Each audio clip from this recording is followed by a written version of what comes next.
प्यारे विद्यार्थियों सत श्री अकाल। राजे अज आपां करांगे कविता मेरे पिंड दा किसान।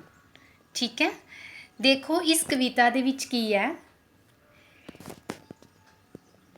इस कविता विच किसान जो अनाज पैदा करके लोकां नूं पालदा है बारे दस्सिया गया है।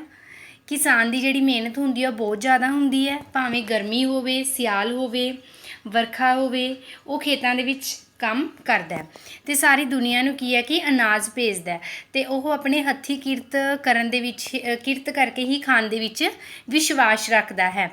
बच्चे तुसी इस कविता नूं पहलां भी चंगी तरह रीड कर लिया आ ते अज आपां इस कविता दी रिवीजन करांगे। ठीक है, देखो बच्चे इसका पहला बुक वर्क है, MCQ है। पहला हेठां लिखे प्रश्नों के उत्तर हेठां दिते खानियां विचों चुनो।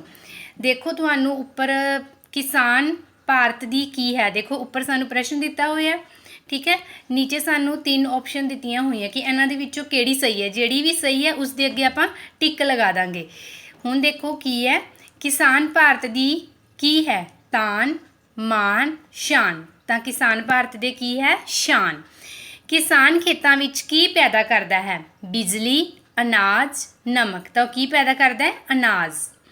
उस तो अगे है फिर किसान दी खेत की हुंदे हन, जिंद जान सिर दर्द सिर पीड़ या सिर दर्द। तो की हुंदे हन जिंद जान। किसान दे जिहड़े खेत है वो की हुंदे है जिंद जान। हत्थी किरत करो किन्हां दा फरमान है, सरकार दा देवतियां दा गुरुआं दा। तां किस दा आ गुरुआं दा। हेठ लिखियां काव सतरां नूं पूरा करो। हुण देखो ये सानूं काव सतरां दित्तियां होईयां, आपां अपनी कविता दे विचों जिहड़ियां ये सतरां इन्हां नूं पूरा करना है। देखो खेती करदा, आपां कविता दे विचों ही ये 17 लैणियां आ। तां की लिखांगे आपां अन्न उगाउंदा, सब दे घरां तीक पहुंचाउंदा, देश नूं ये खुशहाल बनाउंदा, भुख गरीबी दूर भजाउंदा, मेहनत दा ये सबक सिखावे, हत्थी किरत नूं ये चमकावे। ठीक है, उस तो अगे हेठ लिखियां काव सतरां नूं पढ़ो अते हेठां दिते प्रश्नां दे उत्तर लिखो।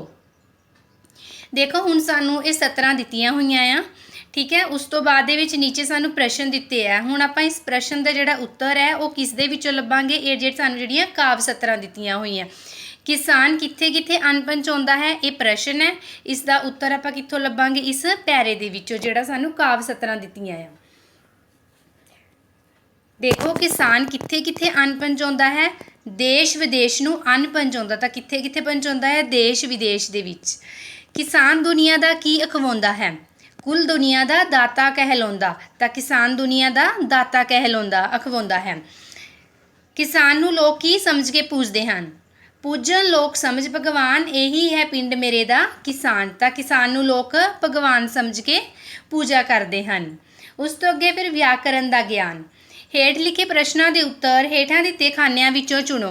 गुरु का विरोधी शब्द बदलो। विरोधी शब्द हुंदा है उल्टा शब्द, जिवें अंदर बाहर उच्चा नीवा। तां हुण गुरु का की बनेगा चेला। खेत का वचन बदलो, खेत का की बनेगा खेतां। गरीबी का विरोधी शब्द चुनो, गरीबी का अमीरी। खेतां विच अनाज पैदा करन वाले नूं की आखदे हन, मजदूर किसान भगवान। तां की आखदे आ किसान। ठीक है, ना तो आपां उसनूं भगवान आखदे आ ना मजदूर आखदे आ, तां आपां उसनूं की आखदे आ किसान।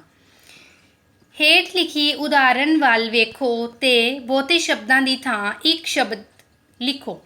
खेतां विच अन्न उगाउण वाला किसान, भंगड़े विच नच्चण वाला नचार, मिट्टी दे भांडे बनाउण वाला घुमियार, कपड़े धोण वाला धोबी, वर्खा विच पौदियां दी रखवाली करन वाला माली, पंजाब विच रहन वाला पंजाबी, भारत विच रहन वाला भारती, बंगाल विच रहन वाला बंगाली, जिथे खाना बनाया जाता है रसोई, जिथे नहाया जाता है गुसलखाना जां बाथरूम। उस तो अगे बच्चे फिर मेरे पिंड दा किसान। पहला तुसी इस पाठ की पिक्चर बनानी है। ठीक है, पिक्चर बनाने तो बाद दे विच फिर की है कि आपां इसके शब्द अर्थ करांगे। बच्चे ये वाला जिहड़ी कविता है ये आपां पहला भी कर चुके हैं ठीक है। तो अज आप इसकी रिवीजन कर रहे हैं। जेडे बच्चों ने काम नहीं किया होया वो कर लैन अपनी फेयर नोटबुक के उपर। देखो हुण इसके शब्द अर्थ है। एक नंबर ते है मान। मान हुंदा गर्भ, अन्न, अनाज, सियाल, सर्दी जां पाला। दाता, दानी, भगवान, ईश्वर, फरमान, हुक्म। उस तो अगे हेठ लिखे प्रश्नों के उत्तर दिओ। हुण प्रश्न उत्तर आ गए। प्रश्न 1, पिंड का किसान भारत का की है। देखो हुण जिहड़ा पिंड का किसान है वो भारत का की है। उत्तर, पिंड का किसान भारत का मान ते जिंद जान है। देखो जिहड़ा पिंड का किसान है वो भारत का की है, मान ते जिंद जान। प्रश्न नंबर 2, पिंड का किसान खेतों का की रखता है। देखो जिहड़ा पिंड का किसान है वो खेतों का की रखता है। उत्तर, पिंड का किसान खेतों का ख्याल रखता है। की रखता है वो खेतों का ख्याल रखता है। प्रश्न 3, किसान नूं लोग की समझ के पूजते हैं। देखो किसान नूं लोग की समझ के पूजते हैं। उत्तर, किसान नूं लोग भगवान समझ के पूजते हैं। की समझ के पूजते हैं? भगवान। प्रश्न 4, किसान लोगों नूं काहदा सबक सिखाउंदा है। देखो जिहड़ा किसान है वो लोगों नूं काहदा सबक सिखाउंदा है।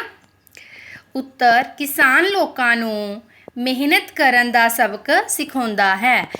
काहदा सबक सिखाउंदा है? मेहनत करन दा।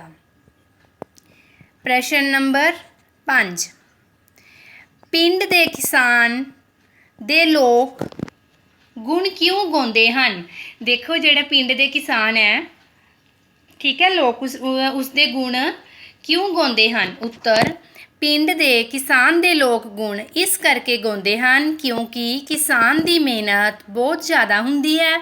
ਉਹ खेतों विच काम करता है तो सारी दुनिया का पेट भरदा है। ठीक है। क्यों गाउंदे उसदे गुण? क्योंकि किसान की जिहड़ी मेहनत हुंदी है बहुत ज़्यादा हुंदी है तो वह सारा दिन खेतों दे विच काम करता रहिंदा है तो सारी दुनिया का पेट भरदा है। प्रश्न 6, किसान नूं देश विदेश विच की समझ के पूजिया जाता है तो क्यों। देखो हुण जिहड़ा किसान है उसनूं देश विदेश दे विच की समझ के पूजिया जाता है तो क्यों। उत्तर, किसान नूं देश विदेश विच भगवान समझ के पूजिया जाता है क्योंकि वह सारी दुनिया का दाता भाव दानी कहलाउंदा है। की है कि देश विदेश दे विच भगवान समझ के पूजिया जाता है क्योंकि वो सारी दुनिया का दाता भाव दानी कहलाउंदा है। क्योंकि वो सारी दुनिया नूं अनाज भेजदा है ना, सारी दुनिया का पेट पालदा है। उस तो अगे प्रश्न नंबर 7, किसान लोगों नूं किन्हां दी उदाहरण दे के काहदा सबक सिखाउंदा है। देखो हुण किसान लोगों नूं किन्हां दी उदाहरण दे के काहदा सबक सिखाउंदा है। उत्तर, किसान लोगों नूं गुरुआं दे हुक्म दी उदाहरण दे के हत्थी मेहनत करन दा सबक सिखाउंदा है। उदाहरण किस दी दिंदा है? वो गुरुआं दी। ते काहदा सबक सिखाउंदा है? हत्थी मेहनत करन दा। देखो बच्चे ये हो गए हुण प्रश्न उत्तर। प्रश्न उत्तर तो अगे वाक बनाओ। वाक बनाओ तुसी अपनी मर्जी नाल भी बना सकते हो। ठीक है। 1 नंबर ते मेहनत। मैं मेहनत करदा हाँ। किसान, किसान हल चला रहा है। पिंड, मेरा पिंड बहुत वड्डा है। ईश्वर, ईश्वर एक है। भुख, मैनू भुख लगी हुई है। ठीक है बच्चे, अज तुसी इस कविता दे पहला बुक वर्क करना है। ठीक है। शब्द अर्थ, प्रश्न उत्तर, वाक बनाओ। ਜਿਹੜੇ ਬੱਚਿਆਂ ਨੇ ਤਾਂ ਇਹ ਕੰਮ ਕੀਤਾ ਹੋਇਆ ਉਹ ਤਾਂ ਇਸ ਨੂੰ ਲਰਨ ਕਰਨਗੇ। ਜਿਹੜੇ ਬੱਚਿਆਂ ਨੇ ਅਜੇ ਤੱਕ ਇਹ ਕੰਮ ਨਹੀਂ ਕੀਤਾ ਆਪਣੀ ਫੇਅਰ ਨੋਟਬੁੱਕ ਦੇ ਉੱਪਰ ਉਹ ਇਸ ਨੂੰ ਰਾਈਟ ਕਰ ਲੈਣ। ਓਕੇ ਬੱਚੇ।